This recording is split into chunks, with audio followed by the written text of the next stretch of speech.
Hello നമസ്കാരം, welcome to a DIY day. അപ്പോൾ ഇന്നത്തെ വീഡിയോയിൽ നമ്മളൊരു വാൾ ഡെക്കറാണ് ചെയ്യാൻ പോകുന്നത്. എങ്ങനെയാണ് ചെയ്യാൻ നോക്കാം. അതിന് വേണ്ടിയിട്ട് ഞാൻ ആദ്യമായിട്ട് കുറച്ച് കാർഡ്ബോർഡ് പീസസ് ആണ് എടുത്തിട്ടുള്ളത്. 5x7 ഇഞ്ചസിൻ്റെ 6 പീസസ്, പിന്നെ കൂടാതെ ഗ്ലൂ ഗണ്ണും. ഇനി തുടങ്ങാം. ആദ്യം നമ്മൾ ചെയ്യുന്നത് ഗ്ലൂ ഗണ്ണ് യൂസ് ചെയ്തിട്ട് നമുക്ക് ഇഷ്ടമുള്ള കുറച്ച് പാറ്റേൺസ് കാർഡ്ബോർഡ് ഷീറ്റ്സിൽ വരച്ചെടുക്കുക ചെയ്യുന്നത്. എല്ലാ കാർഡ്ബോർഡ്സിലും നിങ്ങൾക്ക് ഇഷ്ടപ്പെട്ട ഡിഫറെൻറ്റ് ഡിസൈൻസോ ഇല്ലെങ്കിൽ സെയിം ഡിസൈനോ എങ്ങനെ വേണമെങ്കിലും നിങ്ങളുടെ ഇഷ്ടത്തിനനുസരിച്ച് ചെയ്തെടുക്കാം. ഇവിടെ ഞാനിപ്പോൾ കാർഡ്ബോർഡ് ഷീറ്റ് എടുത്തതെന്നുള്ളൂ. നിങ്ങൾക്ക് വേണമെങ്കിൽ 4x ഷീറ്റോ ഇല്ലെങ്കിൽ കുറച്ച് കട്ടിയുള്ള ഏതെങ്കിലും ഒരു ഷീറ്റ് എടുത്താലും മതിയാവും.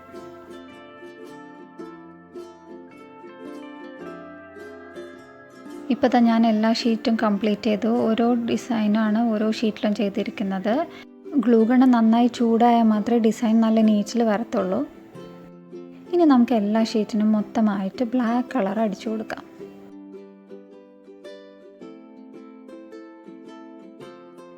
ഇപ്പോൾ തന്നെ ഞാൻ എല്ലാതും ബ്ലാക്ക് കളർ പെയിൻറ്റ് ചെയ്ത് കഴിഞ്ഞു. ഇനി നമുക്കിതിൻ്റെ മേലെ ഡിസൈൻസ് ചെയ്ത് കൊടുക്കാം. അതിനായിട്ട് ഞാനിവിടെ ഗോൾഡൻ പെയിൻറ്റ് മാത്രമാണ് യൂസ് ചെയ്യുന്നത്. ഗോൾഡിന് കുറച്ചും കൂടെ ഫിനിഷ് കിട്ടാൻ വേണ്ടിയിട്ട് ഞാനിവിടെ ഗോൾഡിൻ്റെ പൗഡറും കൂടെ യൂസ് ചെയ്യുന്നുണ്ട്. നിങ്ങൾ വേറെ കളേഴ്സാണ് യൂസ് ചെയ്യുന്നതെന്നുണ്ടെങ്കിൽ നിങ്ങൾ ആദ്യം ബ്ലാക്ക് ബേസ് അടിക്കേണ്ട ആവശ്യമില്ല. ഞാൻ വെറും ബ്ലാക്കും ഗോൾഡനും മാത്രം യൂസ് ചെയ്യുന്നതിനെ കൊണ്ടാണ് ബ്ലാക്ക് ആദ്യം തന്നെ അടിച്ചു വെച്ചത്.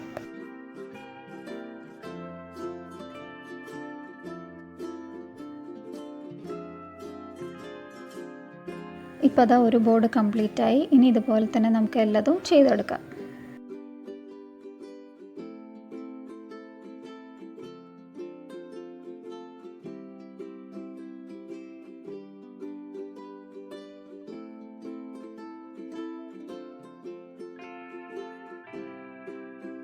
ഇപ്പോൾ അതിൻ്റെ 6 പീസസ് ഞാനിവിടെ പെയിൻറ്റ് ചെയ്ത് കഴിഞ്ഞു.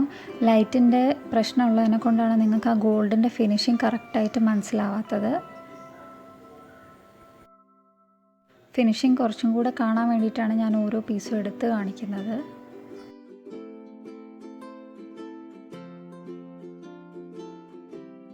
ഇപ്പോൾ ഞാനിതാ എൻ്റെ പീസസൊക്കെ ഇവിടെ വാളിൽ സെറ്റ് ചെയ്ത് കഴിഞ്ഞു. ലൈറ്റ് അടിക്കുമ്പോൾ ഗോൾഡിൻ്റെ ഫിനിഷിങ്ങും ആ ബ്ലാക്കും കൂടെ കൂടുതൽ ഭംഗിയായിട്ട് തോന്നുന്നുണ്ട്. അപ്പോൾ എല്ലാവരും ഇതുപോലെ ഒന്ന് ട്രൈ ചെയ്ത് നോക്കുക. എല്ലാവരുടെയും വീട്ടിൽ എന്തെങ്കിലും കാർഡ്ബോർഡ് വേസ്റ്റ് ബോക്സസ് ഒക്കെ ഉണ്ടാവുമല്ലോ, അത് വെച്ചിട്ട് ട്രൈ ചെയ്ത് നോക്കിയാൽ മതി. അപ്പോൾ ഇന്നത്തെ വീഡിയോ എല്ലാവർക്കും ഇഷ്ടമായിട്ടുണ്ടെങ്കിൽ സപ്പോർട്ട് ചെയ്യുക. Like, share and subscribe.